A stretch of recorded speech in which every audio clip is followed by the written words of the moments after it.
हमारे साथ विजय फरदाना जी जुड़े हुए हैं। मैं एक बार आर्थिक पहलू इसका समझ लूं। सर, ये जो बार बार कंपैरिजन किया जा रहा है विजय जी कि बहुत जल्द भारत में श्रीलंका वाली स्थिति पैदा हो सकती है, ये तुलना कितनी सही और कितनी गलत?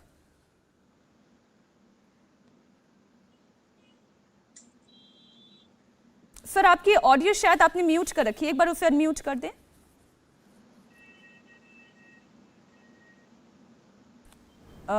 विजय जी की आवाज नहीं आ पा रही, देखिए कहां आपको आ रही है आवाज? जी अब आ रही है, बोले। म्यूट है क्या? नहीं, अब आ रही है सर आ रही है, प्लीज बोले। मेरा ये कहना है सबसे पहले तो आप सबको मेरा प्रणाम। देखिए, अभी थोड़ी देर पहले एक सज्जन बोल रहे थे कि इंडिया की स्थिति श्रीलंका जैसी हो जाएगी। मुझे लगता है या तो उनको श्रीलंका के बारे में नहीं पता या भारत के बारे में नहीं पता। उनके आधार, उनके तथ्य क्या हैं और वो कौन सी किताब और किस रेफरेंस की बात कर रहे हैं वो मुझे नहीं पता। बहुत अच्छा होगा कि वो अपने रेफरेंस भी कोट कर देते कि किस आधार पे उनका ये कंक्लूजन था। देखिए, मेरा ये कहना है कि जब 1991 के अंदर भारत के पास सिर्फ 1.2 बिलियन डॉलर का रिजर्व रह गया था और हमारे पास मात्र 3 महीने के लिए अपने एसेंशियल आइटम खरीदने का पैसा था, उस समय भारत नहीं डूबा, उस समय भारत के प्रधानमंत्री भागे नहीं, तो आज तो हमारे पास करीब 600 बिलियन डॉलर का रिजर्व है। आज क्यों भागेंगे? आज क्या आफत आ गई इनको?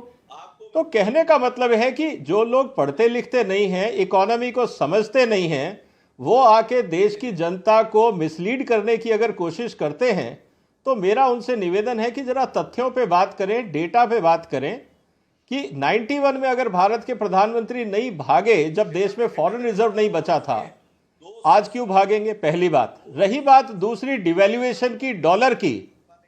जब 2004 में मनमोहन सिंह जी की सरकार आई थी, उस समय डॉलर था 45 रुपए, और जब उनकी सरकार गई थी उस समय डॉलर था 60 रुपए। करीब 30% का डिवैल्यूएशन हुआ था। मोदी जी की जब सरकार आई थी तब उस समय डॉलर की वैल्यू थी करीब 60-62 रुपए। अगर हम ये टाइम छोड़ दें अपना यूक्रेन वॉर का, तो हमारा डॉलर था करीब 70 रुपए। डिवैल्यूएशन था करीब आपका 8 से 10% के आसपास।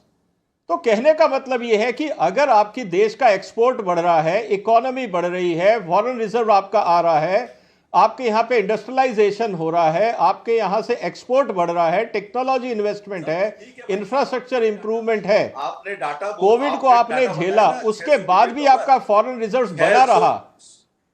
पूरे विश्व ने झेला, भारत ने नहीं झेला। सर, आप मेरी बात होने दीजिए। कोविड को मेरी बात सुनिए, आपने तो कहा है। अरे भैया, मेरी बात तो होने दो। पुरोहित जी, मेरे ख्याल में आप अपने टाइम पे बोलिए ना, आपको आदत क्यों है कूदने की? संयम हमें दिखाना चाहिए। विजय फरदाना जी, तो आप यार आराम से रहो ना। डिवैल्यूएशन ऑफ रुपी आपने देखिए कोट किया था पुरोहित जी, आपने ये कहा था कि मैं वही तो कह रहा हूँ, आपने झेला। भारत की रुपए की वैल्यू डॉलर के मुकाबले 80 चली गई है। वो ये बता रहे हैं कि ये तो 45 से 60 तक आई है, 45 से 60 तक मनमोहन जी के दौर में ही आ गई थी।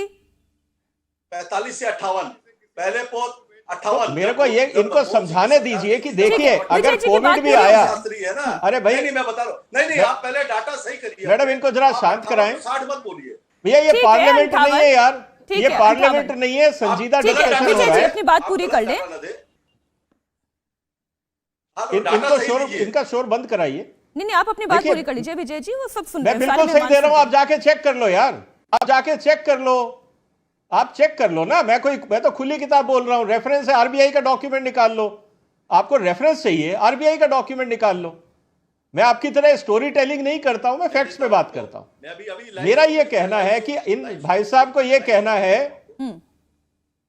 अरे भाई थोड़ा चुप हो जाओ यार। मेरा यह कहना है कि कोविड का झेलने के बाद भी, यूक्रेन वॉर झेलने के बाद भी, अगर हमारे पास 600 बिलियन डॉलर का रिजर्व है और हिंदुस्तान से डॉलर निकला नहीं है, इसका मतलब आज भी पूरी दुनिया को भरोसा है कि भारत की इकोनॉमी में दम है। अब हमारे ये भाई साहब जो भी शोर मचा रहे थे, अगर इनको ये लगता है कि नहीं भारत की आर्थिक स्थिति खराब हो गई है, तो भैया आप माइग्रेट कर जाओ जहां आपको पसंद आता है। आपको क्यों रहना है यहां पे? अगर आपको लगता है कि देश बर्बाद हो गया, सब कुछ गिर गया, तो आप चले जाइए ना। माइग्रेट क्यों करेंगे भाई साहब? नहीं ठीक है, आप नहीं, नहीं, ये सरकार आपने कहीं नहीं अच्छी जा बात रही। बोली। बीजेपी का प्रवक्ता आपने है। कहा जनता सरकार डिसाइड करेगी। हटाएंगे, सरकार हटाएंगे तो उसके लिए तो विपक्षी ताकत को एकजुट होना पड़ेगा, लेकिन ये वो विपक्षी तो जनता ताकत कितनी डिसाइड एकजुट करेगी, होती है? आप कैसे डिसाइड वो, करोगे? वो ठीक है, सत्ता खाली करो कि जनता आती है, ये बातें ट्वीट में तो बहुत अच्छी लगती है, लेकिन वो फिर मैदान पर भी दिखना चाहिए। बहरहाल अशोक जी, मैं आपके पास आऊं उससे पहले इदरीस अली जी हमारे साथ जुड़ गए, जिन्होंने ये एकदम भड़कता हुआ सा बयान दिया है। इदरीस अली जी, आपको क्यों लगता है कि भारत की स्थिति श्रीलंका वाली होने वाली है? आपको क्यों लगता है कि प्रधानमंत्री नरेंद्र मोदी झोला उठा के देश से चले जाएंगे? Yes, this is my personal opinion. ऐसा भी हो सकता है, नथिंग इज इम्पॉसिबल। अब लोग जो बोल रहे हैं मोदी जी का टाइम में हम लोग मोदी जी का चेयर का इज्जत करता है, लेकिन Modi ji totally failure to run the country. क्या हो रहा है अभी? पेट्रोल का दाम क्या है, अभी डीजल का दाम क्या है, अभी जो एसेंशियल कमोडिटीज का दाम क्या है, गरीब आदमी कहाँ जाएगा? हर लोग को साथ उन्होंने क्या हिसाब किया? अब बताइए, खाली डॉलर डॉलर बोलने से तो यही होगा।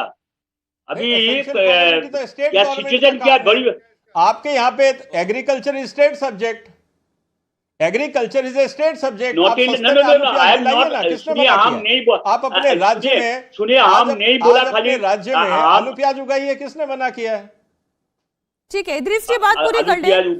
देखिए इदरीस जी, देखिए मैं क्यों आपसे ये पूछ रही हूँ कि श्रीलंका में अगर आर्थिक स्थिति खराब हुई, उसके पीछे कुछ जो बेसिक रीजन रहे हैं, उन्होंने आर्थिक संकट की अनदेखी की, वोट के लिए उन्होंने टैक्स में भारी छूट की, ये सोचते हुए कि शायद जनता की परचेसिंग पावर बढ़ेगी, लेकिन कोविड काल आ गया, जनता की परचेसिंग पावर नहीं बढ़ी, जनता ने खरीद नहीं की, आर्थिक संकट बढ़ता चला गया। ये जो टैक्स की छूट के बाद विपक्ष हर साल भारत की सरकार के ऊपर दबाव बनाता है कि आप टैक्स में छूट दें, यही फ्री भी तो श्रीलंका के लिए नुकसान का कारण बनी है। इंडिया टीवी हर वक्त हर जगह डाउनलोड करने के लिए सर्च करें India TV news Google play store या ऐप स्टोर पर।